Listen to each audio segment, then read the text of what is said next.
আল্লাহ রাসূল তো বলছেন 72 দল জাহান্নামে যাবে। তারা কি মুসলমান না বেদিন?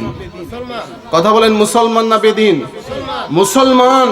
আল্লাহ রাসূল বলছেন আমার উম্মত 73 দলে বিভক্ত হবে, তার মধ্যে 72 দল জাহান্নামে, এক দল যাবে জান্নাতে। সাহাবায়ে কেরাম আরজ করেছেন, ইয়া রাসূলুল্লাহ, ওই একটা দল কোন দল যে দলটা জান্নাতি হবে?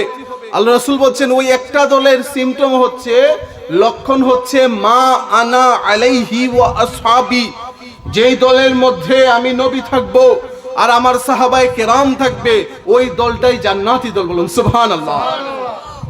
তাহলে আপনি যদি জান্নাতি হতে চান, আপনাকে নবী ওয়ালা হতে হবে এবং নবীকে ওইভাবে ভালোবাসতে হবে সাহাবায়ে কেরাম যেইভাবে নবীকে ভালোবেসে ছিলেন। নবীর আমল আর সাহাবীদের আমল যেই দলের মধ্যে থাকবে না, নবীর মহব্বত আর সাহাবায়ে কেরামের মহব্বত যেই দলের মধ্যে থাকবে না, ওই দলটা বাতিল দল। কথা বলেন ঠিক কিনা?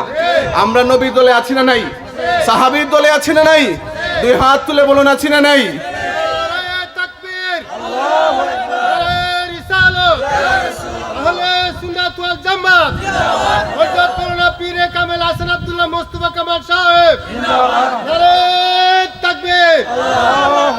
তাহলে যদি আপনি জান্নাতি দলে থাকতে চান, যদি আপনি জান্নাতে যেতে চান, তাহলে নবীর কদম ছাড়া জান্নাত পাওয়ার কোনো সুযোগ। নবীর দলে যতক্ষণ পর্যন্ত আপনি এন্ট্রি না নিবেন, না ঢুকবেন, ততক্ষণ পর্যন্ত জান্নাত আশা করা যায়। কারণ আল্লাহ স্পষ্ট ঘোষণা দিয়েছেন, ইয়া আইয়াতুহান নাফসুল মুতমাইন্না ইরজিই ইলা রাব্বিকি রাদিয়াতাম মারদিয়া ফাদখুলি ফি ইবাদি। যতক্ষণ পর্যন্ত না আপনি ইবাদ, যারা সালেহ নেককার আল্লাহর ওলি নবীকে তাদের দলে যতক্ষণ পর্যন্ত না যাবেন, তারপরে আছেন ওয়াদখুলি ফিল জান্নাত, ইবাদের অন্তর্ভুক্ত হও, তারপরে তোমরা জান্নাতের মধ্যে প্রবেশ করো। তাই আমরা বলছি যে আমরা সুন্নি মুসলমান। কথা বলেন ঠিক না বেঠিক?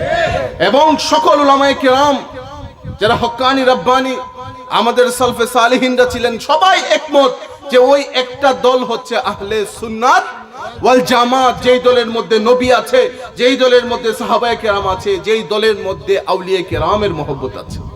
কথা বলেন ঠিক না বেঠিক? কারণ আমরা বাড়াবাড়িতেও নাই, ছাড়াছাড়িতেও আমরা নবীদেরকে ভালোবাসি। কথা বলেন ঠিক কিনা? আমরা সাহাবায়ে কেরামকে ভালোবাসি। কথা বলেন ঠিক কিনা? এবং আমরা আল্লাহর ওলি যারা মকবুল বান্দা যারা, তাদেরকেও আমরা ভালোবাসি। কথা বলেন ঠিক কিনা? আর এই তিনটা দলের অনুসরণ করতে বলেছেন কে? জবান ছেলে বলেন কে? আল্লাহ শুধুমাত্র এক দলের অনুসরণ করতে বলেন? কথা বলেছেন। আজকে একদল শুধু আল্লাহ আল্লাহ বলে তারা বুঝাতে চায় যে আমরা আল্লাহকে সবচাইতে বেশি ভালোবাসি, আর যারা বলে যে নবীর দল আউলিয়া কেরামের দল, তারা আল্লাহর দলে। কথা বলেন ঠিক কিনা? আমাদেরকে তারা এই মেসেজ দিতে চায় যে আমাদেরকে আল্লাহর মুখাপেক্ষী করে, আল্লাহর মুখোমুখি করে, যে এই দেখো এরা নবীর দরবারে যায়, অলি অলি করে, এরা আল্লাহরে মহব্বত করে। আচ্ছা কথা বলেন, আমরা নবী নবী করি, আউলিয়া কেরামের দরবারের কদমে কদমে ঘুরি, কাকে পাওয়ার জন্য? জবান ছেড়ে বলুন, কাকে পাওয়ার জন্য? এছাড়া আমাদের কি কোনো উদ্দেশ্য আছে? কথা বলেন, আর কারো উদ্দেশ্য থাকতে পারে? একটাই আমাদের উদ্দেশ্য, যে আমরা রব্বে করিমকে দুনিয়ায় থাকতে পেয়ে যেতে চাই। কথা বলেন ঠিক কিনা? আর এই পাওয়ার সিস্টেমটা শিখিয়েছেন স্বয়ং আল্লাহ নিজে। বলছেন আতিউল্লাহ ওয়া আতিউর রাসূল ওয়া উলিল আমরে মিনকুম। হে আমার উম্মতেরা, হে আমার বান্দারা, শুনো। আমার নবী এলান করে বলতেছেন আতিউল্লাহ, আমার আল্লাহ আমাকে জানিয়ে দিয়েছেন তোমরা সর্বপ্রথম আল্লাহর ইতাআত করো। ওয়া আতিউর রাসূল, তোমরা আমি নবীর ইতাআত করো। ওয়া উলিল আমরে মিনকুম, আর আমার পরে তোমাদের যে আউলিয়া কেরাম নেককার ওলি আল্লাহরা থাকবেন, তাদের অনুসরণ তোমরা করো। সুবহানাল্লাহ। ঘোষণাকার। কথা বলেন, ঘোষণাকার। তাই আমি যে কথা থেকে চলে গিয়েছি, কারণ আমরা সুন্নি মুসলমান, আমাদের দুরুদের আওয়াজ হবে মদিনা ওয়ালার মুখামুখি। কথা বলেন ঠিক কিনা? আমরা যখন দুরুদ পড়ি, আমরা মিলাদ পড়ি, আমরা মহব্বত সহকারে নবীকে জালুদ চালাই, একটাই উদ্দেশ্য, আমরা চাই নবীর ভালোবাসা অর্জন করতে। কথা বলেন ঠিক না ঠিক? আর নবীর ভালোবাসা যদি পেতে চান, নবীর প্রতি সবচাইতে বেশি দুরুদ পড়তে হবে। কথা বলেন ঠিক কিনা? কারণ আল্লাহ রাসূল সাল্লাল্লাহু আলাইহি ওয়াসাল্লাম ইরশাদ করেছেন, বান্দা, হাসরের ময়দানে আমার কোটি কোটি উম্মত থাকবে। এই কোটি কোটি উম্মতের মধ্যে আমি নবীর সবচাইতে কাছে যে উম্মতগুলো থাকবে, ইন্না আউলান নাস বিয়াউমিল কিয়ামাতি আকসারুহুম আলাইয়াস সালাত, আমার যে উম্মত আমি নবীর উপর সবচাইতে মহব্বত সহকারে বেশি বেশি দুরূদ পড়বে, ওই উম্মতগুলা আমি মদিনাওয়ালার সবচাইতে কাছে থাকবে। সুবহানাল্লাহ। আপনার নবীর কাছে থাকতে চাই কি চাই না? নবীর কাছে থাকলে দুনিয়া আখেরাতে কোনো ভয় থাকতে পারে? তাই মদিনাওয়ালা বলছেন, যদি তোমরা আমাকে আমার কাছে থাকতে চাও তাহলে তোমরা আমি নবীর উপর মহব্বত নিয়ে দরুদ পড়ো। দরুদ এমনি পড়লে হবে না। এই যে আপনার মাঝে অনেক সময় অন্যমনস্ক হয়ে, অনেক সময় এদিক সেদিক ফিরে, অনেক সময় আজকে আমরা দেখা যায় মিলাদ মাহফিলগুলো যে হয়, যে যেভাবে পারতেছে হাসি রস করে দুরূদ শরীফ বলছে, না না না, এভাবে পড়া চরম বেয়াদবি। নবীর উপর যদি বেয়াদবি করেন, আল্লাহ অনেক সময় নিজের সাথে বেয়াদবি করলে রহমানুর রহিম মাফ করেন, কিন্তু নবীর শানে বেয়াদবি করলে আমার আল্লাহ মাফ করেন। কথা বলেন, করেন না? সর্বোচ্চ তাজিম সহকারে নবীর উপর দুরূদ পড়তে হবে। যখনই মিলাদ পড়বেন মহব্বত নিয়ে পড়বেন, কারণ আশিকে রাসূলরা জানেন নবী এই উপর বিশ্বাস আছে, আসমাউস সালাতা আহলে মুহাব্বতি।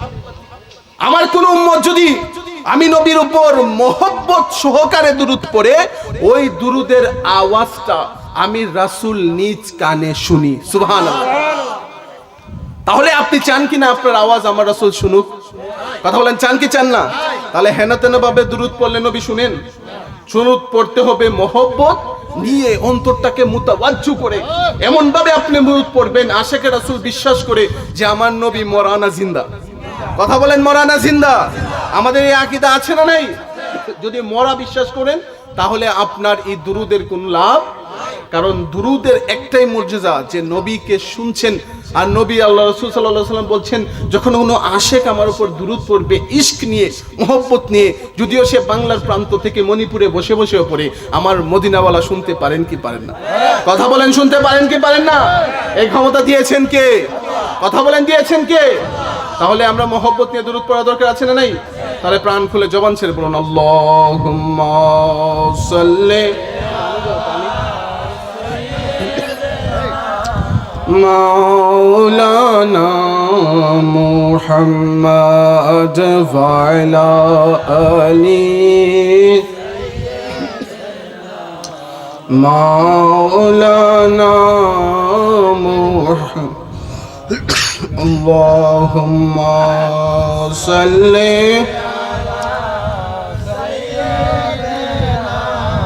মাওলানা وعلى سيدنا مولانا رحمة للعالمين نبيجي رحمتের খজিনা যার কদমের ধুলি লেগে यस्रिब হইল মদিনা। আল্লাহুম্মা সাল্লি সাইয়্যিদিনা মাওলানা ওয়া আলা আলি সাইয়্যিদিনা মাওলানা। তোমার রিজিক খেয়ে পড়ে অবাধ্য হই কেমন করে, তোমার রিজিক খেয়ে পড়ে অবাধ্য হই কেমন করে, খুঁজে না পাই কোনো ভাষা, খুঁজে কোনো ভাষা শুকর গুজার করার আল্লাহ। সুবহানাল্লাহ আলহামদুলিল্লাহ লা ইলাহা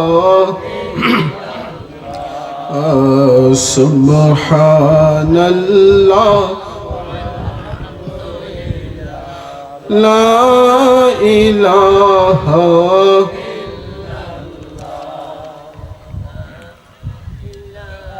হযরত মাওলানা আমির আলী পীর সাহেবের আদেশক্রমে মণিপুর বৈদ্যার বাড়ি জামে মসজিদ কমিটির উদ্যোগে 15তম বার্ষিক ঐতিহাসিক সুন্নি মহাসম্মেলন সভাপতি হিসেবে উপস্থিত থাকার কথা ছিল চাচান কেবলা জনাব মোহাম্মদ আব্দুল লতিফ মাসুক সাহেব মুদ্দাসিল্লাহুল আলীর, কিন্তু শারীরিক অসুস্থতার কারণে উনি আসতে পারেন নাই। আল্লাহ তাআলা ওনাকে সুস্থতার নিয়ামত দান করুন, সকলে বলি আল্লাহুম্মা আমিন। সহসভাপতি হিসেবে উপস্থিত থাকবেন জনাব আব্দুল আলী সরদার সাহেব মণিপুর। প্রধান অতিথি হিসেবে ইতোমধ্যেই উপস্থিত হয়েছেন সুমধুর কণ্ঠের অধিকারী আওলাদে ওলি পীরজাদা আলহাজ হযরত মাওলানা মুফতি আমজাদ হোসেন সালালি সাহেব মাদ্দাজিল্লাহুল আলী জালালিয়া দরবার শরীফুল আকসাম কুমিল্লা। প্রধান আকর্ষণ হিসেবে আমার পূর্বে আলোচনা করেছেন হযরত মাওলানা হাফেজ সাব্বির খন্দকার আজিজি আল কাদেরী সাহেব, খতিব পশ্চিম বেলাপুর জামে মসজিদ কাশিমনগর। বিশেষ আকর্ষণ হযরত মাওলানা মোহাম্মদ আশিকুল ইসলাম আজিজি আল কাদেরী সাহেব, খতিব মণিপুর বৈদ্যার বাড়ি জামে মসজিদ। এছাড়াও দিগার উলামায়ে আহলে সুন্নাত, মঞ্চে আসীন মুরব্বিয়ানে কেরাম, আমার সামনে উপবিষ্ট নবী প্রেমিক অলি প্রেমিক বাবারা, ভাইয়েরা, পর্দানসীন মা ও বোনেরা, সকলের প্রতি আমি নগণ্যের আন্তরিক সালাম। আসসালামু আলাইকুম ওয়া রাহমাতুল্লাহি ওয়া বারাকাতুহু। মহান রব্বুল ইজ্জতের দরবারে আবারও লক্ষ কোটি শুকরিয়া জ্ঞাপন করছি যে আল্লাহ পাক রব্বুল আলামিন অত্যন্ত মায়া করে দয়া করে আমাদেরকে আজকে এই জান্নাতের বাগানে আসার বসার তৌফিক দান করেছেন। এতে আপনারা খুশি না বেজার? জবান ছেড়ে বলুন আলহামদুলিল্লাহ। আর একটু জবান ছেড়ে আলহামদুলিল্লাহ বলেন। কারণ মানুষগুলো আজকে দেখবেন ঈদের আনন্দের নামে কত ধরনের অশ্লীল কাজের মধ্যে লিপ্ত আছে। কেউ নাটক সিনেমার মধ্যে বসে আছে ঈদের নাটক দেখার জন্য, কেউ টিভি সেটের মধ্যে বসে আছে আজকে অশ্লীল বাদ্যযন্ত্র গান শুনতেছে। এর থেকে যে আল্লাহ আমাদেরকে এই শয়তানের খপ্পর থেকে বাঁচিয়ে আজকে এই নিশ্চিত জান্নাতের বাগানে আল্লাহ যে আমাদের আসার বসার তৌফিক দিয়েছেন, এর জন্য শুকরিয়া আদায় করা দরকার আছে না নেই? জবান ছেড়ে বলুন আছে না নেই? আছে। সবচাইতে বড় ইহসান আল্লাহ। আপনি যদি মনে করেন আল্লাহ আপনাকে 5 তলা বাড়ি দেয় নাই, বন্ধের মধ্যে বিঘা বিঘা জমি দেয় নাই, ব্যাংকের মধ্যে কারি কারি টাকা জমা নাই, এর মানে এই না যে আল্লাহ আপনাকে নিয়ামত দেন নাই। যদি এটা আপনি ভেবে থাকেন যাকে আল্লাহ টাকা দিয়েছেন, পয়সা দিয়েছেন, বাড়ি দিয়েছেন, গাড়ি দিয়েছেন, তাকে যদি ভাবেন যে আল্লাহ ভালোবাসেন, তাহলে আপনি ভুকার স্বর্গে বসবাস করতেছেন। আল্লাহ যার অন্তরের মধ্যে হিদায়াত দিয়েছেন, যার অন্তরের মধ্যে আল্লাহ তার ভয় ঢেলে দিয়েছেন, তার চাইতে বড় নিয়ামত আর কিছু হতে, যার অন্তরে আল্লাহর জন্য মহব্বত আছে, যার অন্তরে নবীর ভালোবাসা আছে, তার মতো দুনিয়া ও আখিরাতে দামি আর কেউ। আপনি যদি মনে করেন টাকা পয়সা এই দুনিয়াতে আল্লাহর নিয়ামত, তাহলে আপনি বোকা। যদি আপনার টাকা না থাকে, যদি আপনার সম্পদ না থাকে, কিন্তু আপনার মুখের মধ্যে যদি দাড়ি থাকে, মাথার মধ্যে যদি টুপি থাকে, আল্লাহর ভয় যদি আল্লাহর আপনার অন্তরের মধ্যে থাকে, দুনিয়া ও আখিরাতে আপনি সবচাইতে দামি। কথা বলেন ঠিক কিনা? কারণ যার অন্তরে আল্লাহ হেদায়েত আল্লাহ দিয়েছেন, তার মতো ধনী আর দুনিয়াতে কেউ। কিন্তু অনেক মানুষ এটা আমরা বুঝি না। শুধুমাত্র টাকার পেছনে আমরা দৌড়াচ্ছি, শুধুমাত্র সম্পদের পেছনে দৌড়াচ্ছি, কিন্তু আমরা একবারও চিন্তা করে দেখছি না যে প্রকৃত হেদায়েত, প্রকৃত নিয়ামত কোনটা। এই যে রমাদানুল কারীম আমাদের কাছ থেকে বিগত হয়েছে, আজকে আমরা আস্তে আস্তেই দেখেছি রাস্তা দিয়ে আজকে নারী পুরুষ কিভাবে নাচানাচি ফালাফালিতে ব্যস্ত আছে, ঈদ আনন্দের নামে অশ্লীল কাজের মধ্যে লিপ্ত আছে। রমজানকে আল্লাহ এর জন্য দিয়েছিলেন? কথা বলেন, এর জন্য দিয়েছিলেন? না। আল্লাহ কুরআনুল কারীমে স্পষ্ট আমাদেরকে ঘোষণা দিয়েছেন, ইয়া আইয়ুহাল্লাযীনা আমানু কুতিবা আলাইকুমুস সিয়ামু কামা কুতিবা আলাল্লাযীনা মিন ক্বাবলিকুম লাআল্লাকুম তাত্তাকুন। হে ঈমানদারেরা, কুতিবা আলাইকুমুস সিয়াম, আমি আল্লাহ তোমাদের উপর রোজাকে ফরজ করেছি। রোজা ফরজ করেছিলেন কে? কথা বলেন, কে ফরজ করেছিলেন? কুতিবা আলাইকুমুস সিয়াম কামা কুতিবা আলাল্লাযীনা মিন ক্বাবলিকুম, তোমাদের উপর শুধুমাত্র আমি রোজাকে ফরজ করি নাই, আমি তোমাদের পূর্ববর্তী যে উম্মতরা ছিল, যে নবীর উম্মতরা ছিল, তাদের উপরও আমি রোজাকে ফরজ করেছিলাম, আবশ্যক করেছিলাম। একটাই উদ্দেশ্য ছিল আমার, লাআল্লাকুম তাত্তাকুন, যেন বান্দা রোজার মাধ্যমে তুমি মুত্তাকি হয়ে যাও। সুবহানাল্লাহ। আল্লাহ আমাদেরকে রোজা দিয়েছিলেন যেন আমরা মুত্তাকি হয়ে যাই। মুত্তাকি কাকে বলে? তাকওয়াবান বান্দা কাকে বলা হয়? মুত্তাকি তাকে বলা হয়, মুত্তাকির সংজ্ঞা প্রদর্শন করতে গিয়ে হযরত উমরে ফারুক রাদিয়াল্লাহু তাআলা আনহু সাহাবে কেরাম এক সাহাবীকে জিজ্ঞেস করেছিলেন, হে ভাই তুমি আমাকে বলো মা হুয়া তাকওয়া, তাকওয়া কাকে বলে, মুত্তাকি বান্দা কিভাবে হয়? তাকওয়া আল্লাহ যে বারবার কোরআনের মধ্যে ইশারা করেছেন, ইয়া আইয়ুহাল্লাযিনা আমানু ইত্তাকুল্লাহ ইত্তাকুল্লাহ, আল্লাহ যে বারবার কোরআনের মধ্যে ইশারা দিয়েছেন যে তোমরা আমি আল্লাহকে ভয় করো, আল্লাহকে ভয় করো। মা হুয়া তাকওয়া, আমি কিভাবে জানবো যে তাকওয়া কি, আল্লাহ ভয়টা কি? ওই সাহাবী বলেছেন, হে ভাই উমর তুমি তো জানো, তুমি যখন কোনো কাঁটাযুক্ত রাস্তা দিয়ে যাও, যে রাস্তার ডানে বামে কাঁটাযুক্ত গাছ ছড়িয়ে ছিটিয়ে আছে, তুমি যখন এই রাস্তা দিয়ে যাবে, আচ্ছা তুমি আমাকে বলো যে এই কাঁটাযুক্ত গাছ রাস্তা দিয়ে কিভাবে তুমি যাবে? তখন ওই সাহাবী উমর ফারুক রাদিয়াল্লাহু তাআলা আনহু বলেছেন, হে ভাই আমি যখন হাঁটবো অবশ্যই আমি সচেতন হয়ে হাঁটবো যে ডানে বামে কাঁটা যেন আমার গায়ে না বিধে, কাঁটা যেন আমার গায়ে না লেগে, এভাবে আমি সচেতন হয়ে চলবো। ওই সাহাবী বলতেছেন, হে ভাই উমর এটাকেই তাকওয়া বলে। দুনিয়াতে যখন তুমি চলবা, দুনিয়ায় চলতে ফিরতে তোমার কাছে শয়তানের খপ্পর আসবে, শয়তানের ধোঁকা তোমাকে টানবে, সুদ একদিকে তোমাকে টানবে, ঘুষ একদিকে তোমাকে টানবে, অন্যায় একদিকে তোমাকে টানবে, অন্যের মাল হরণ করার জন্য একদিকে তোমাকে টানবে, সামনে তোমার অন্যের মাল পড়ে থাকবে, শয়তান তোমাকে ধরতে বলবে, অন্যের মাল অন্যের সম্পদ অন্যায়ভাবে লুণ্ঠন করতে বলবে, জুলুম করার জন্য তোমাকে বলবে, মাজলুমের উপর অত্যাচার করতে তোমাকে বলবে। তুমি যখন আল্লাহকে ভয় করে যে আল্লাহ আমার সব অন্যায় দেখছেন, আল্লাহর কাছে আমাকে ফিরে যেতে হবে, এই ভয় অন্তরে নিয়ে যখন দুনিয়াতে তুমি চলবে, তখন তুমি মুত্তাকি হয়ে যাবে। বলুন সুবহানাল্লাহ। রোজার মাধ্যমে আমাদেরকে কিভাবে তাকওয়া শিখিয়েছেন আল্লাহ। রমজান দিয়ে আমাদের কাছে বিগত হয়েছে, রমজান আমাদের কাছে কেন এসেছিল, রমজান থেকে আমরা কি শিক্ষা নিব? রমজান আমাদেরকে কয়েকটি বিষয়ে শিক্ষা দিয়ে গিয়েছে। যদি আপনারা এই রমজান থেকে শিক্ষা না নিতে পারেন, তাহলে রমজানের রোজা আপনাদের কোনো কাজে আসে? কথা বলেন, আসবে? রমজানের প্রথম শিক্ষাটা হচ্ছে, রমজান এসেছিল আপনাকে মুত্তাকি বানাতে। মুত্তাকি বান্দা হচ্ছে ওই বান্দা, ওয়া আম্মা মান খাফা মাকামা রাব্বিহি ওয়া নাহান নাফসা আনিল হাওয়া ফাইনাল জান্নাতা হিয়াল মাওয়া। ওয়া আম্মা মান খাফা মাকামা রাব্বিহি, যে বান্দা এই ভয় করে তাকে একদিন তার রবের সামনে দাঁড়াতে হবে। ওয়া নাহান নাফসা আনিল হাওয়া, এই ভয়ের কারণে নফসে হাওয়া, নফসের কুপ্রবৃত্তি থেকে, নফস আমাদেরকে ধোঁকা দেয় কি দেয় না? কথা বলেন, ধোঁকা দেয় কি দেয় না? আমরা যারা আছি আমরা সবাই হচ্ছে নফসে আম্মারার রোগী। কিসের রোগী? আমাদের নফস হচ্ছে নফসে আম্মারা। নফসের কয়েকটা ধাপ আছে। নফসের একটা প্রকার হচ্ছে, সর্বপ্রথম প্রকার নফসে আম্মারা, নফসে লাওয়ামা, নফসে মুলহিমা, সর্বশেষ নফস হচ্ছে নফসে মুতমাইন্না, যে নফসটা হচ্ছে আল্লাহর ওলিদের নফস। বলুন সুবহানাল্লাহ। আমরা যারা আছি আম পাবলিক, আমাদের নফস হচ্ছে নফসে আম্মারা। আমাদের নফস আমাদেরকে সব সময় ধোঁকা দেয়। আমাদেরকে দুইটা জিনিস ধোঁকা দেয়। এই যে আল্লাহ রাসূল সাল্লাল্লাহু আলাইহি ওয়াসাল্লাম হাদিসে পাকে ইরশাদ করেছেন যে ইজা দাখালা রমাদান সুলসিলাতিশ শায়াতিন, যখন রমজান মাস ঢুকে তখন আল্লাহ তাআলা শয়তানকে শিকলবন্দি করে ফেলেন। কি করে ফেলেন?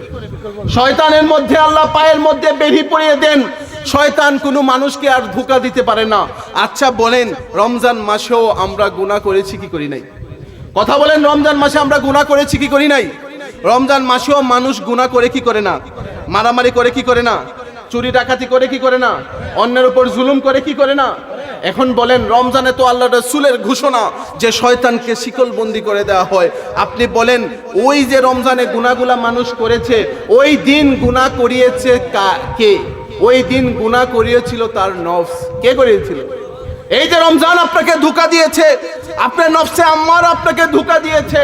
নফসে আম্মারা এত শক্তিশালী নফস যে নফস শয়তান থেকেও বেশি শক্তিশালী। কেননা শয়তানকে শয়তান বানিয়েছিল নফসে আম্মারা। বলুন নাউজুবিল্লাহ। কথা বলেন, আল্লাহ যখন শয়তানকে বলেছিলেন উসজুদু লি আদম, হে ইবলিস শয়তান, তুমি আদমকে সিজদা করো। সবাই সিজদা করেছিল, ফাসাজাদা ইল্লা ইবলিস, শুধুমাত্র ইবলিস শয়তান সিজদা করে নাই। তখন আল্লাহ বলেছিলেন আবা ওয়াস্তাকবার ওয়া কানা মিনাল কাফিরিন, তুমি আমার দরবার থেকে বের হয়ে যাও, তুমি পথভ্রষ্ট হয়ে কাফেরদের অন্তর্ভুক্ত হয়ে গিয়েছিল। আমি আপনাদেরকে বলতে চাই, ওই যে শয়তানকে ধোঁকা দিয়েছিল আদমকে সিজদা না দিতে, তখন কি আর কোনো শয়তান ছিল? কথা বলেন, তখন কি শয়তান ধোঁকা দেওয়ার মতো কোনো শয়তান ছিল? আপনারা বুঝতেছেন আমার কথা? তখন তো শয়তান ছিল না যে অন্য কেউ তাকে ধোঁকা দিবে, তখন শয়তানকে শয়তান বানিয়েছিল নফসে আম্মারা। কথা বলেন ঠিক কি না? তাই বোঝা যায় শয়তান থেকেও বেশি শক্তিশালী হচ্ছে আমাদের নফসে আম্মারা। আমরা হচ্ছে নফসে আম্মারার রোগী। আমাদের নফস আমাদেরকে প্রতিনিয়ত ধোঁকা দেয়। এই যে আমরা আল্লাহ বিরোধী কাজের মধ্যে লিপ্ত থাকি, এই যে আমরা নামাজ ছেড়ে দিই, এই যে আমরা সুদ খাই, এই যে আমরা অন্যের সম্পদ অন্যায়ভাবে হরণ করি, এই যে মানুষ চুরি করে ডাকাতি করে মানুষকে অত্যাচার করে খুন করে, এগুলা মানুষ নিজে ইচ্ছায় করে না, মানুষকে ধোঁকা দেয়। প্রথম ধোঁকা দেয় হচ্ছে নফসে আম্মারা, দ্বিতীয় ধোঁকা দেয় মানুষকে শয়তান। কথা বলেন ঠিক কিনা? তাই এই নফসকে যে আমাদেরকে সর্বপ্রথম রমজান শিখিয়েছে, এই যে নফসের কুপ্রবৃত্তি থাকে, এই কুপ্রবৃত্তিকে রমজানের মধ্যে আমরা মেরে ফেলি। কথা বলেন ঠিক কিনা? যখন আপনি আল্লাহকে ভয় করেন, বান্দা আল্লাহ রাসূল সাল্লাল্লাহু আলাইহি বলেন আস-সাওমু লি ওয়া আনা আজজি বিহি, সমস্ত আমলের হিসাব তো আমি আল্লাহ দিবই। আমার আল্লাহ রোজার প্রতিদান হিসেবে বলছেন আস-সাওমু লি, রোজা আমার জন্য, ওয়া আনা আজজি বিহি, আমি এর প্রতিদান দিব, আও ওয়া আনা উজজা বিহি, শুধুমাত্র প্রতিদান দিব না, আমি আল্লাহ স্বয়ং এর প্রতিদান হয়ে যাব। সুবহানাল্লাহ। নারে তাকবীর, নারে রিসালাত, আহলে সুন্নাত ওয়াল জামাত, হযরত মাওলানা আসাদুল্লাহ মুস্তাফা কামাল সাহেব, নারে তাকবীর। কারণ কেন আল্লাহ বলেছেন সমস্ত আমলের মধ্যে লৌকিকতার সুযোগ আছে না নাই? কথা বলেন আছে না নাই? আপনি দাঁড়িয়ে রেখেছেন, মুরব্বী মানুষ বাজারে বসে বসে চা খাচ্ছেন, এমন সময় মাগরিবের আজান পড়েছে, আপনাকে শয়তান ধোঁকা দিয়েছে যে নামাজ পড়বেন না, কিন্তু আপনার মনে হচ্ছে হায় রে, আমি তো দাঁড়িয়ে রাখছি, আমি তো টুপি রাখছি, আমি তো হজ করে আসি, আমি তো হাজি, আরে মানুষ আমাকে কি বলবে? এর জন্য অনেক মানুষ নামাজ পড়ে না। কি পড়ে না? কথা বলেন, পড়ে কি পড়ে না? সব আমলের মধ্যে রিয়া লৌকিকতার সুযোগ আছে, কিন্তু রোজা এমন একটা ইবাদত, যখন কোনো বান্দা রোজা নিয়ত করে ফেলে, শুধুমাত্র আল্লাহকে খুশি করার জন্য নিয়ত করে। কথা বলেন ঠিক কি না? কারণ রোজা যখন আপনি রাখছেন, চাইলে আপনি পুকুরে ডুব দিয়ে পানি খেতে পারেন কি পারেন না? কথা বলেন, ঘরের বদ্ধ প্রকোষ্ঠের মধ্যে খাবার খাইলে কি কেউ দেখবে? কিন্তু বান্দা তার তৃষ্ণায় গলা শুকিয়ে যায়, মাঠের মধ্যে কাজ করতে করতে গলা যখন তৃষ্ণার্ত হয়ে যায়, পাশেই পানি টিউবওয়েল ভর্তি আছে না নাই, কিন্তু বান্দা খায় না কার ভয়ে? কথা বলেন কার ভয়ে? ঘরের মধ্যে ওঢেল খাবার পড়ে আছে, মুখরোচক খাবার, কিন্তু বান্দা খাবার খায় না কার ভয়ে? ওইটাকে বলে তাকওয়া। বলুন সুবহানাল্লাহ। যে বান্দা চাইলেই খাইতে পারতো কি পারতো না? কথা বলেন পারতো কি পারতো না? কিন্তু বান্দা যখন আমি আল্লাহকে শুধুমাত্র ভয় করে, যে কেউ না দেখলেও দেখেন কে? জবান বলেন দেখেন কে? কেউ যেটা শুনে না শুনে কে? কেউ যেটা দেখে না দেখে কে? তখন বান্দা রোজা রেখে ফেলে, বান্দার আর কোনো উদ্দেশ্য থাকার সুযোগ আছে? লৌকিকতার সুযোগ আছে? কথা বলেন আছে? যখন বান্দা রোজা রেখে ফেলে, তখন বান্দা নিশ্চিত মুত্তাকি হয়ে যায়। কথা বলেন ঠিক না বেঠিক? ঠিক তো যুব রমজানের প্রথম শিক্ষাটা হচ্ছে, রমজান মাসে যে ভয়টা আপনি রেখেছিলেন অন্তরের মধ্যে, যে আরে আমার এত তৃষ্ণা, আমি খাচ্ছি না, আমার এত খাবার রাখা, তারপরে বান্দা খায় না, এই ভয়টা যেন সারা বছর আপনার মন্তরের মধ্যে বদ্ধমূল হয়ে যায়। রোজার পরেও আপনি যখন একটা অবৈধ লেনদেন করতে যাবেন সুদের, তখন আপনার মনে হবে হায় রে, রমজানে যেমন আমি আল্লাহকে ভয় করে খাবার খাই নাই, ঠিক তদ্রুপ রমজানের পরেও ওই আল্লাহ আমার আছেন না নাই? রমজানের পরেও ওই আল্লাহ দেখেন কি দেখেন না? যখন বান্দার মধ্যে এই কথাটা উদয় হবে, হায় রে, রমজানে যেমনি ভাবে আল্লাহকে ভয় করে আমি খাবার থেকে বিরত ছিলাম, আমার স্ত্রী ছিল পাশে, স্ত্রী সম্মুখ থেকে বিরত ছিলাম, এখনো তো আমার আল্লাহ আমাকে দেখে। আমি যে সুদের কাজটা করতেছি, এই যে আমি অন্যের একটা মাল অন্যায়ভাবে চুরি করে অন্যের একটা ফসল থেকে একটা কুমড়া একটা শসা আমি নিয়ে যাচ্ছি, হয়তোবা মালিক দেখছে না, যেমনি ভাবে আমার খাবার পড়ে থাকা সত্ত্বেও আমি খাবার খাই নাই, ঠিক তদ্রুপ বান্দা যখন আমার আল্লাহ দেখছেন, আমার আল্লাহর ভয়ে ওই অন্যায় থেকে বিরত থাকবে, ওই বান্দাটা আর সাধারণ বান্দা থাকবে, ওই বান্দাটা আল্লাহর মুত্তাকি বান্দা হয়ে যাবে। বলেন সুবহানাল্লাহ। আর যখন বান্দা মুত্তাকি হয়ে যায়, আল্লাহ বলেছেন ইন্নাল্লাহা ইউহিব্বুল মুত্তাকিন, নিশ্চয়ই আমি আমার মুত্তাকি বান্দাকে ভালোবাসি। সুবহানাল্লাহ। ওয়াসারিউ ইলা মাগফিরাতিম মির রাব্বিকুম, ও বান্দারা তোমরা আমার রহমত ক্ষমার দিকে দৌড়াও, ও জান্নাত এবং জান্নাতের দিকে দৌড়াও। আরদুহাস সামাওয়াতি ওয়াল আরদ, যে জান্নাত আমি আসমান ও জমিনের মধ্যে বিস্তৃত করেছি, ওয়াইদাত লিল মুত্তাকিন, শুধুমাত্র আমার মুত্তাকি বান্দার জন্য। বলুন সুবহানাল্লাহ। তাহলে রমজানের প্রথম শিক্ষা কি? তাকওয়া। রমজানের প্রথম শিক্ষা কি? আপনারা কষ্ট পাচ্ছেন আমার কথা? রমজানের শিক্ষাগুলো জানার দরকার আছে না?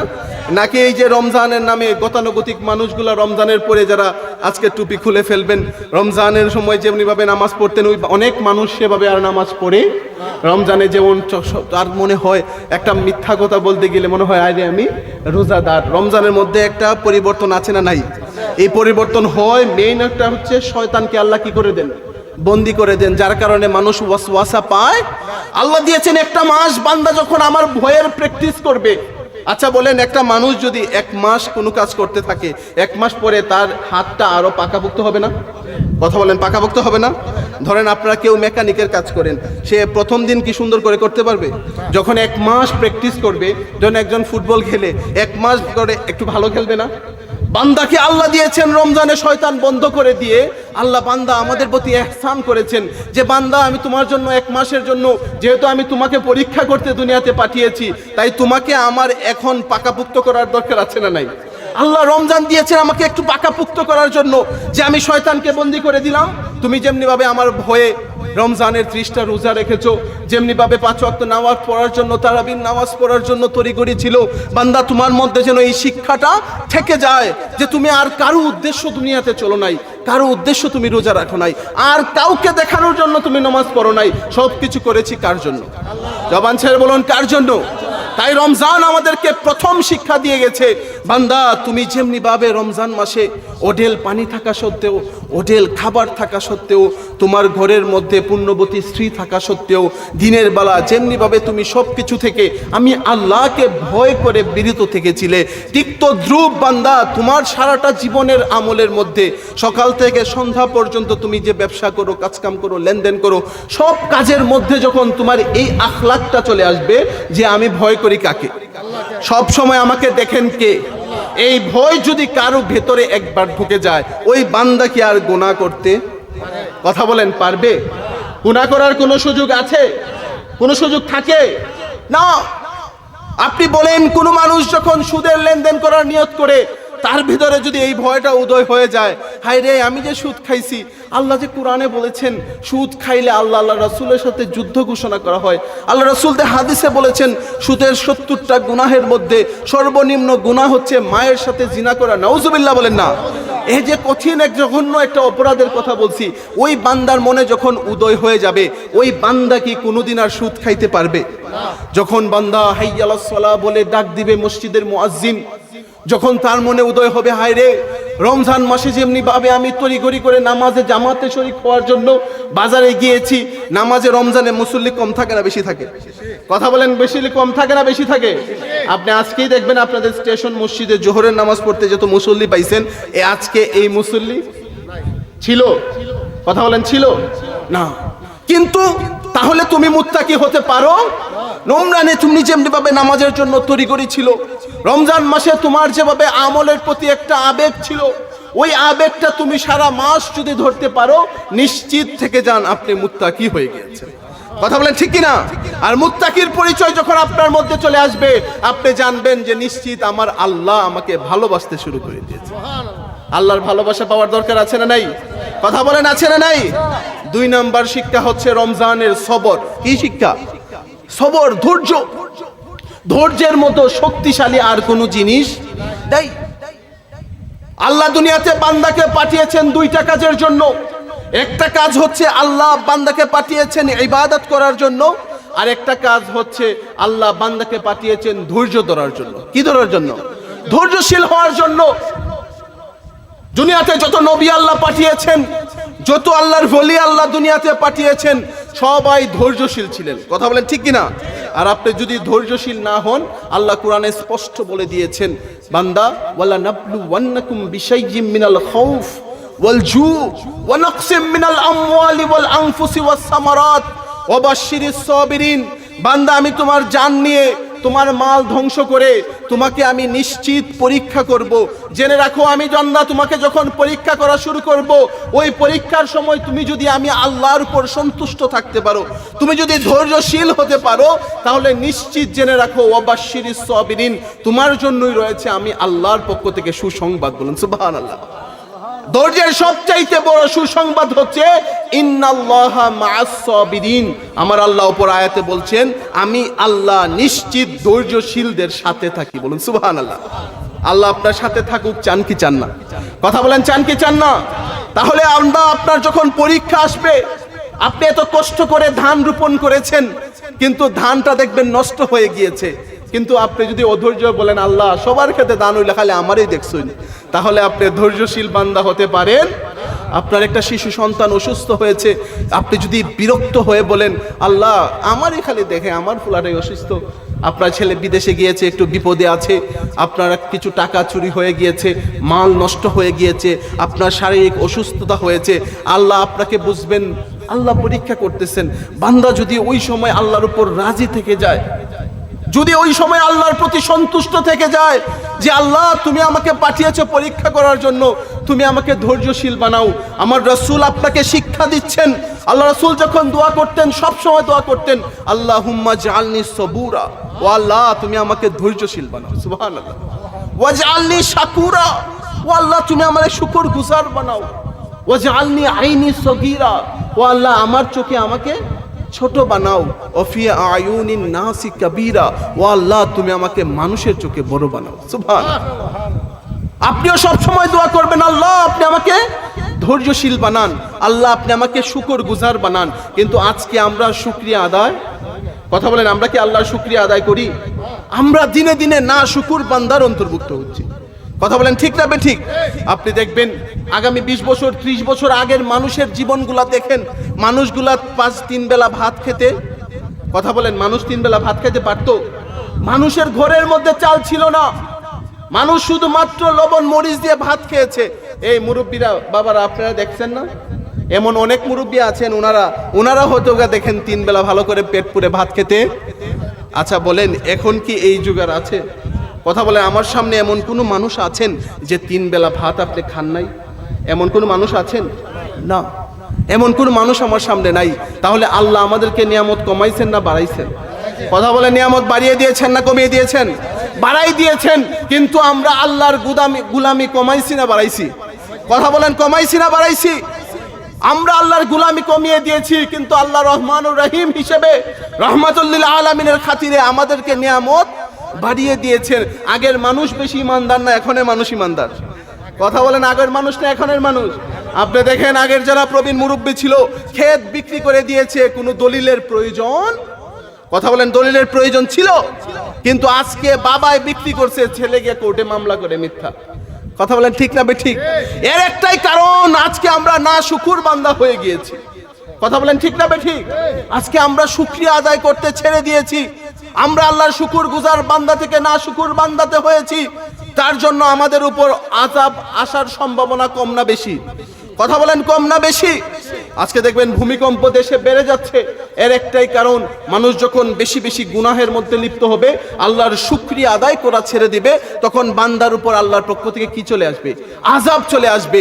এখনো আল্লাহ আমাদেরকে বাঁচায় রাখছেন, এর একটা কারণ রাহমাতাল লিল আলামিন। একটাই কারণ, আল্লাহ বলছেন, ওমা কানাল্লাহু লিইউআযিবাহুম ওয়া আনতা ফীহিম। হে রাসূল, আপনি যেখানে থাকেন ওই জায়গায় আমি আল্লাহ আযাব দিতে পারি না। তাই আমাদের শুকুর গুজার হওয়ার দরকার আছে না নাই? ধৈর্যশীল হওয়ার দরকার আছে না নাই?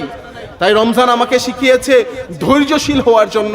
রমজান মাসে আপনি যেভাবে ইফতার পর্যন্ত এত এত খাবার থাকা সত্ত্বেও আপনি খাবার খান না, অন্য মানুষের সাথে ঝগড়া করেন না, একজনে গালি দিলেও আমরা ধৈর্যশীল হই কি হই না? যে ভাই রোজার দিনে মারামারি কইরো, রমজানে যেমনি ভাবে আপনি এই শিক্ষাটা অর্জন করেছেন, সারা বছর ধৈর্যশীল হওয়ার দরকার আছে না নাই?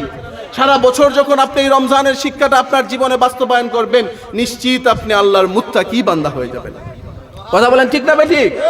রমজানের তৃতীয় শিক্ষা হচ্ছে রমজান আমাদেরকে আত্মশুদ্ধি করতে এসেছে। কি করতে এসেছে? আপনার আত্মাকে পরিবর্তন করতে এসেছিল। রমজান আপনাকে শিখিয়েছিল কিভাবে নফসকে কন্ট্রোল করতে হয়। আল্লাহর ওলিরা আমাদেরকে শিখিয়েছেন কিভাবে নফসকে কন্ট্রোল করতে হয়। কথা বলেন ঠিক কিনা? আল্লাহর ওলি বলেছিলেন, ইমাম গাজ্জালী রাহমাতুল্লাহ আলাইহি আউলিয়া কেরাম শিখিয়েছেন, বান্দা তুমি কিভাবে আল্লাহর ওলি হবা। আমরা আল্লাহর ওলি হওয়ার দরকার আছে না নাই? আল্লাহর ওলিদের পথ মানার দরকার আছে না নাই? কথা বলেন, আল্লাহর ওলিদের আদর্শ আমাদের মধ্যে থাকার দরকার আছে না নাই? কিন্তু আজকে আমরা আল্লাহর ওলিদের আদর্শ থেকে দূরে চলে গিয়েছি। কথা বলেন ঠিক না ঠিক? এর একটা প্রমাণ আছে, আমাদের কাছে বাতিলের সংখ্যা বেড়ে গিয়েছে। কথা বলেন, ৭২ দলের আগ্রাসন বেড়ে গিয়েছে। কথা বলেন ঠিক কিনা? আজকে আল্লাহর ওলিদের শানে চরম বেয়াদবি করা হচ্ছে। কথা বলেন ঠিক কিনা? আজকে আপনি অবাক হয়ে যাবেন, আজকে ইতিকাফের নাম দিয়ে মসজিদের মধ্যে বসে বসে কওমি এক আলেম, মাআযাল্লাহ তাকে আলেম বলতেও আমার রুচির মধ্যে বাদে, মুস্তাকুন নবী কাসেমী নামক, যাকে মানুষ হাকিমুন নফস বলে। কি নফস বলে? নাউজুবিল্লাহ বলেন না। সে কি কোনোদিন হাকিমুন নফস হতে পারে? আমরা তাকে বলবো যে শয়তানুন নফস, তে তার অন্তরের মধ্যে শয়তান বাসা বেঁধেছে। কথা বলেন ঠিক কিনা? সেই হাকিমুন নফস নামক কথিত মুস্তাকুন নবী কওমি ঘরানার একজন আলেম, সে ইতিকাফ করতেছে। কি করতেছে? ইতিকাফ করতেছে মসজিদের মধ্যে বসে তার ভক্ত মুরিদানদেরকে নিয়ে। কি করে? ইতিকাফ করে। এই ইতিকাফের এক পর্যায়ে সে একদিন আলোচনা করতেছে, যেটা আপনারা ফেসবুক ইউটিউবের মধ্যে অনেক মানুষ যারা আছেন আপনারা দেখেছেন, ওয়াজ আল্লাহ মুখে আনতো বাধে একজন মুসলমান কিভাবে এতটা অকৃতজ্ঞ হতে পারে। কথা বলেন ঠিক কিনা? আপনারা অবাক হয়ে যাবেন, ওই লোক সে দ্ব্যর্থহীন কণ্ঠে বলতেছে সব মুসল্লিদেরকে নিয়ে, সবাই বলতেছে খাজা বাবা ভুয়া। নাউজুবিল্লাহ বলেন। আর একটু জবান ছেড়ে বলুন না নাউজুবিল্লাহ। আপনারা একটু চিন্তা করে দেখছেন কথাটা। খাজা মুঈনুদ্দিন চিশতি আজমেরি হাসানি হুসাইনি রাদিয়াল্লাহু তাআলা আনহু, উনি কি কোনো সাধারণ আল্লাহর ওলি? সে এই জঘন্য ধরনের কথা বলেছে। এই লোক দাড়ি টুপি পরে হাকিমুন নফসের নাম দিয়ে তার ভক্ত মুরিদান, তার অনুরক্তদেরকে সাথে নিয়ে সে বলতেছে সবাই স্লোগান দেন খাজা বাবা ভুয়া। বলুন না নাউজুবিল্লাহ। আচ্ছা বলেন, খাজা বাবা কি ভুয়া হতে পারে? খাজা বাবা ভুয়া হলে তোমার 14 গোষ্ঠী ভুয়া। কথা বলেন ঠিক কিনা? আল্লাহর ওলিরা যদি না আসতেন, এই পাক ভারত উপমহাদেশে কোনো মানুষ মুসলমান হতে পারত? মোল্লা, তোমার আজকে মুখী হয়েছে, মুখের মধ্যে দাড়ি রেখেছো, মাথার মধ্যে টুপি পরেছো, ইসলামের নাম দিয়েছো, তুমি মসজিদে মসজিদে চিল্লার নাম দিয়ে, তাবলিগের নাম দিয়ে ঘুরে ঘুরে 5 জন মানুষকেও তো মুসলমান করতে। এক মাইনুদ্দিন চিশতি আজমেরি সানজিরি রহমতুল্লাহি আলাইহি ভারত উপমহাদেশে এসে 90 লক্ষেরও বেশি মানুষকে মুসলমান করেছিলেন। শুধুমাত্র 90 লক্ষ মুসলমান। প্রত্যেকটা ভারত উপমহাদেশে সে কোটি কোটি মুসলমান রয়েছে। সব মুসলমান হওয়ার পিছনে একচ্ছত্র যার অবদান, তিনি হচ্ছেন খাজা মুঈনুদ্দিন চিশতি। কথা বলেন ঠিক না ঠিক? আপনারা কি 2 মিনিটে ওয়াজের বাইরে গিয়ে একটু ইতিহাস শুনবেন? যে আমাদের ইতিহাস শোনার দরকার আছে না নাই? যে আমরা যে আজকে মুসলমান হয়েছি, আল্লাহর পক্ষ থেকে সবচাইতে বড় নিয়ামত পেয়েছি। কথা বলেন ঠিক কিনা? কারণ আল্লাহ বলেছেন ইন্নাদ দীনা ইনদাল্লাহিল ইসলাম, আমি তোমাদের জন্য একটাই ধর্ম মনোনীত করেছি, সেটা হচ্ছে, জবান ছেড়ে বলুন সেটা কে? আল্লাহ বলছেন আফামান শারাহাল্লাহু সাদরাহু লিল ইসলাম, আল্লাহ যার বক্ষকে ইসলামের জন্য খুলে দিয়েছেন, ফাহুয়া আলা নূরিম মির রাব্বিহিম, আমার ওই বান্দাটা আমার নূরের উপরে আছে। বলুন সুবহানাল্লাহ। আল্লাহ ইসলাম দিয়ে আমাদের প্রতি সবচাইতে বড় ইহসান করেছেন। কথা বলেন ঠিক কিনা? আল্লাহ আমাদেরকে মুসলমান করেছেন, কিন্তু আল্লাহ কি এমনি এমনি কাউকে মুসলমান করেছেন? না, মুসলমান মানুষকে করার জন্য আল্লাহ তাআলা এই দুনিয়াতে অসংখ্য নবী রাসূল পাঠিয়েছেন। কি পাঠান নাই? 1,24,000 মতান্তরে 2,24,000 নবী ও রাসূলকে এই দুনিয়াতে আল্লাহ পাঠিয়েছেন যেন মানুষ যারা গাছ পূজা করত, মাছ পূজা করত, যারা মানুষ শয়তানের পূজা করত, ওই পূজা ছেড়ে মানুষকে একাত্মবাদ, একমাত্র আল্লাহর গোলামির দিকে যে নবীরা ডেকেছেন। কিন্তু আমাদের এই ভারত যে উপমহাদেশ আছে, আমাদের যে এই সাবকন্টিনেন্ট ভারতীয় উপমহাদেশ, এই উপমহাদেশ ভারত সহ আমাদের এই বাংলাদেশ সহ যে ভারতীয় উপমহাদেশটা আছে, আপনারা ইতিহাসে কখনো দেখেছেন যে এই ভারতীয় উপমহাদেশে কোনো নবী এসেছেন? কথা বলেন, কোনো নবী এসেছেন? তাহলে আমরা কিভাবে মুসলমান হলাম? আমাদের কাছে তো নবী আসেন নাই। আপনারা ইতিহাস খুলে দেখুন। আমি আপনাদেরকে যদি ইতিহাসটা একটু সংক্ষিপ্তভাবে শোনাই, আপনারা বিরক্ত হবেন। আমি চাই আমার কথা থেকে আপনারা কিছু শিক্ষা অর্জন করেন। যদি আপনারা কিছুই না জানেন, আপনারা কয়জন বলতে পারবেন যে আমরা কিভাবে মুসলমান হয়েছি? যে এত বড় যে ইসলামের নিয়ামত আমরা পাইলাম, কিভাবে আমরা এত বড় ইসলামের নিয়ামত পাইলাম? 3 পুরুষের পরে দলিলের মধ্যে তো রামনারায়ণের নাম আছে না নাই? আপনারা দলিল করতে গিয়েছেন কখনো? দেখছেন 3-4 পুরুষ পরে নামটা কিসের থাকে? মুসলমান না হিন্দু? কথা বলেন, কার নাম থাকে? হিন্দুর নাম ছিল। এই দেশে কে আজকে আমাদেরকে মুসলমান বানিয়ে এলো? কি আমাদেরকে ধুতি কুলে মাথার মধ্যে পাগড়ি পরিয়েছে? কে আজকে আমাদেরকে আল্লাহ চিনিয়েছে? কে আমাদেরকে নবী চিনিয়েছে? আজকে আমাদের সেই খবর নাই। আমাদের এই ভারতীয় উপমহাদেশে সর্বপ্রথম ইসলামের গোড়াপত্তন করেছিলেন 1400 বছর আগে আল্লাহ রাসূলের 8 জন সাহাবীর একটা দল। সেই দলের সেনাপতি ছিলেন সাদ ইবনে আবি ওয়াক্কাস রাদিয়াল্লাহু তাআলা আনহু। হযরত সাদ ইবনে আবি ওয়াক্কাস রাদিয়াল্লাহু তাআলা আনহু সর্বপ্রথম ভারতীয় উপমহাদেশে আল্লাহ রাসূলের 8 জন সাহাবীর একটা দল। আল্লাহ রাসূল বলেছিলেন, তোমরা যদি ইলম অর্জন করতে চাও, প্রয়োজন হলে তোমরা চীন দেশ পর্যন্ত যাও। এই নিয়তে আল্লাহ রাসূলের সাল্লাল্লাহু আলাইহি ওয়াসাল্লাম 8 জন সাহাবী, সাদ ইবনে আবি ওয়াক্কাস রাদিয়াল্লাহু তাআলা আনহু সেনাপতি হিসেবে সর্বপ্রথম উনি ভারতীয় উপমহাদেশে এসে ইসলামের গোড়াপত্তন করেছিলেন। এই গোড়াপত্তনের ধারাবাহিকতায় আমি খুব সংক্ষিপ্তভাবে বলতেছি, আমার পরবর্তী বক্তা উনি হয়তো আমাদের মধ্যে উপস্থিত থাকবেন। নারে তাকবীর, নারে তাকবীর, নারে রিসালাত, নারে রিসালাত। আমজাদ হোসেন জালালী সাহেবের আগমন। আলহামদুলিল্লাহ, আমাদের পরবর্তী আলোচক আমাদের মধ্যে ইতিমধ্যেই চলে এসেছেন। যাই হোক, আমি আর না কাল ক্ষেপণ করবো না ইনশাআল্লাহ। আসসালামু আলাইকুম, কেমন আছেন? একটু চেয়ারে বস। আলহামদুলিল্লাহ, না না না, আপনি ওনাকে চেয়ার দিয়ে দেন, ওনাকে দুরূদ পড়ি। আল্লাহুম্মা সাল্লি মাওলানা মুহাম্মদ ওয়ালা আলি সাইয়্যিদ।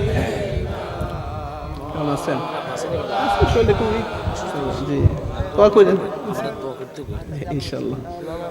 চলুন, আলহামদুলিল্লাহ।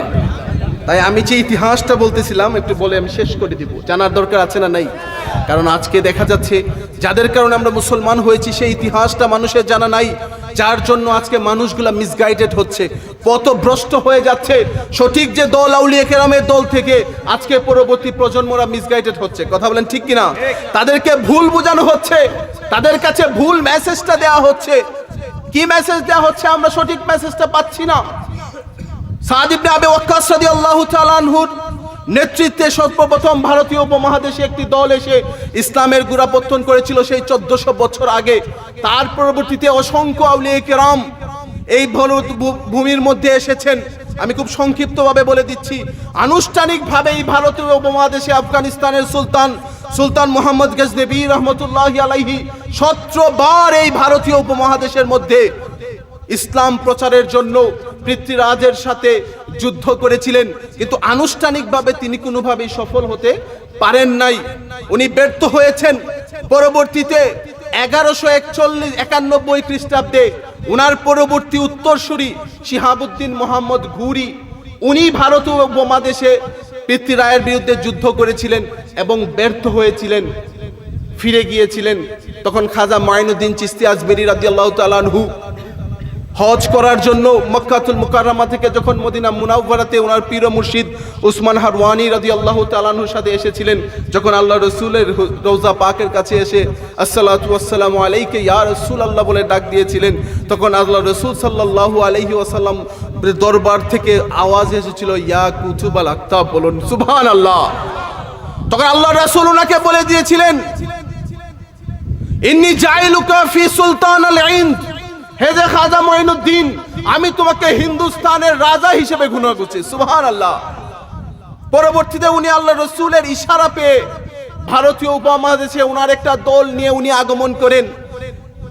যখন উনি আসার জন্য রওনা হবেন, এই পর্যায়ে শিহাবুদ্দিন ঘুরি বলতেছেন মুসলমান দলকে ভারতীয় উপমহাদেশে যেতে নিষেধ করো, কেননা ভারতীয় উপমহাদেশের অবস্থা বেশি ভালো না।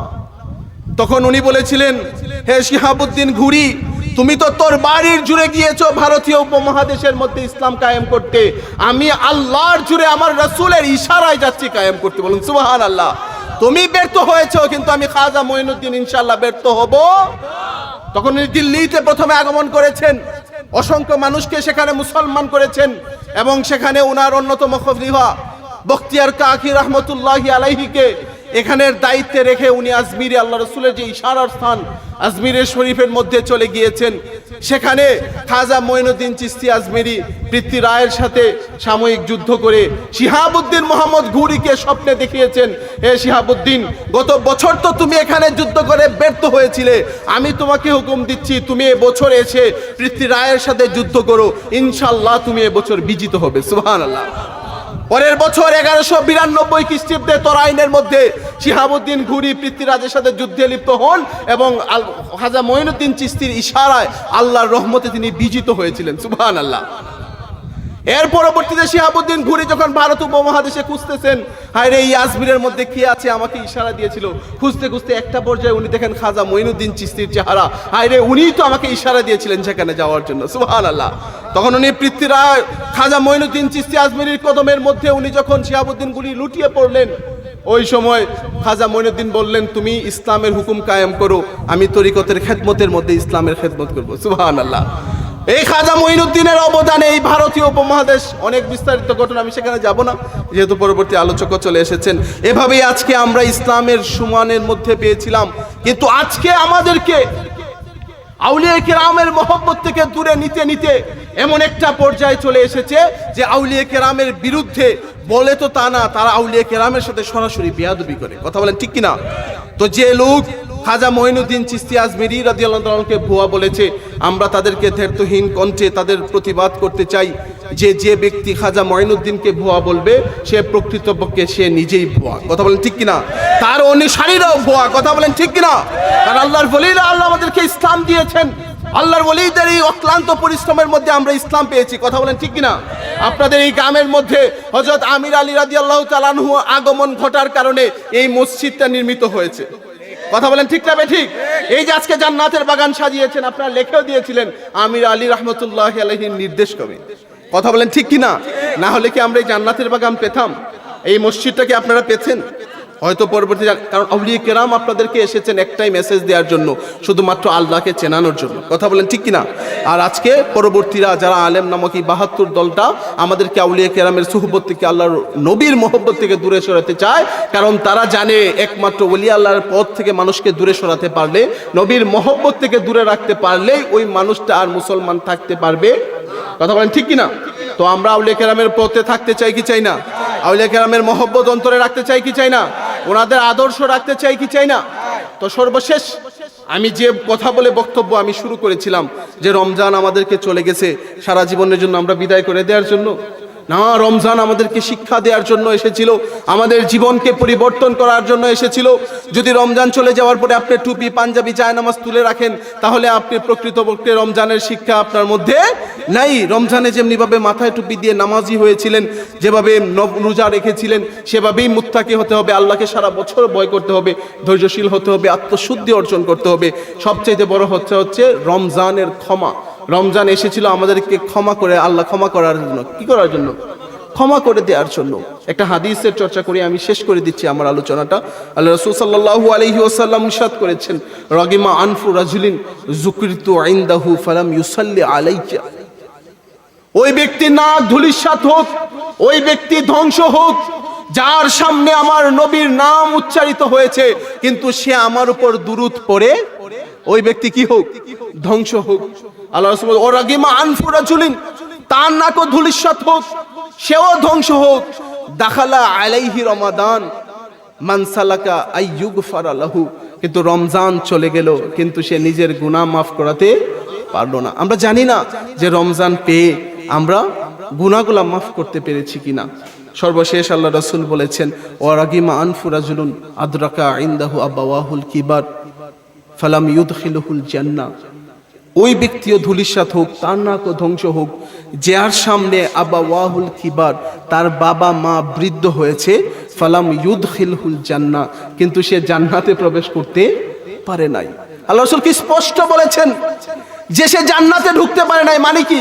বাবা মার খেদমত করার মাধ্যমে জান্নাত অর্জন করতে পারে নাই, সেও ধ্বংস হোক। তো বাবা মার খেদমত দরকার আছে না নাই? গোলামি দরকার আছে না নাই? স্পষ্ট আল্লাহ রাসূল বলেছেন, হুমা জান্নাতুকা হুমা নারুকা। বাবা মাই তোমার জান্নাত, বাবা মাই তোমার জাহান্নাম। তো আমি আমার কথাই বলি, শেষ করছি। প্রথম কথা হচ্ছে, রমজান আমাদের কাছে চলে গেছে। রমজানে যেভাবে আমরা নামাজ পড়েছিলেন সেভাবে নামাজ পড়ার দরকার আছে না নাই? যদি আপনারা নামাজ ছেড়ে দেন, যে নামাজ ছেড়ে যায় সে আল্লাহর রহমত থেকে বঞ্চিত হয়। কি থেকে বঞ্চিত হয়? রহমত থেকে বঞ্চিত হয়। 5 ওয়াক্ত নামাজ পড়বেন, বাবা মায়ের খেদমত করবেন, বিশেষ করে আল্লাহর মুত্তাকি বান্দা যেন হতে পারেন, আল্লাহর ভয়টা অন্তরে রাখবেন। যদি অন্তরে ভয় ঢুকে যায় তাহলে গুনাহ করার আর সুযোগ থাকে না। আল্লাহর ভয় অন্তরে রাখবেন। আল্লাহ আমাদেরকে মুত্তাকি বানিয়ে দেন। রমজানের শিক্ষা নিয়ে যেন আমরা সারাটা বছর কাটাতে পারি। আল্লাহ তাআলা যেন আমাদেরকে সেই তৌফিক দান করেন। আউলিয়া আল্লাহদের আদর্শে যেন আমরা আদর্শিত হতে পারি। আপনারা আমির আলী রাদিয়াল্লাহু তাআলা আনহুকে এই গ্রামে খুব মানুষ ভালো করে দেখেছেন, কথা বলেন ঠিক কিনা? মামুর কাছে নানা বাড়ির, মার কাছে নানা বাড়ির গল্প বলতে আমি চাই না, কারণ এই বৈদ্যার বাড়ি সোহমণিপুর শিয়ালুরি গ্রামের মানুষ এত বেশি আল্লাহর ওলিকে পেয়েছেন, অন্য কোনো মানুষ হয়তো বা এত বেশি পান। নাদান কেবলা অধিকাংশ সফরের মধ্যে এই গ্রামগুলো উল্লেখযোগ্য ছিল। বলেন নাদান কেবলা নামাজি ছিলেন না বেনামাজি ছিলেন? এমন নামাজি মানুষ পৃথিবীতে আমার চোখে লাগে না। শেষ বয়সে একটা সেজদা দিয়েছেন, 40 মিনিট পার হয়ে গিয়েছে। সারা রাত দাঁড়িয়ে দাদান কেবলা নামাজ পড়েছেন। ওনার অনুসারী হয়ে কি আপনারা নামাজ ছেড়ে দিবেন? দাদা কেবলা আদর্শের আপনার দরকার আছে না? নেই। এই মসজিদটা করে দিয়েছিলেন নামাজ পড়ার জন্য, কথা বলেন ঠিক কিনা? কিন্তু ঘুরে দেখবেন 2 জনের বেশি মুসল্লি হয়তো সবসময় পাবেন না মসজিদগুলোতে। তো রমজানে যেমনিভাবে নামাজ পড়েছেন, পরবর্তীতে এই নামাজের তালিমটা রাখবেন, হক পথে চলার চেষ্টা করবেন, সুদ ঘুষ থেকে বেঁচে থাকবেন। আল্লাহ আমাদেরকে হক পথে ইস্তেকামত দান করুন, আমিন। ওয়া আখির দাওয়ানা আলহামদুলিল্লাহি রাব্বিল আলামিন। আসসালামু আলাইকুম ওয়া রাহমাতুল্লাহি ওয়া বারাকাতুহু।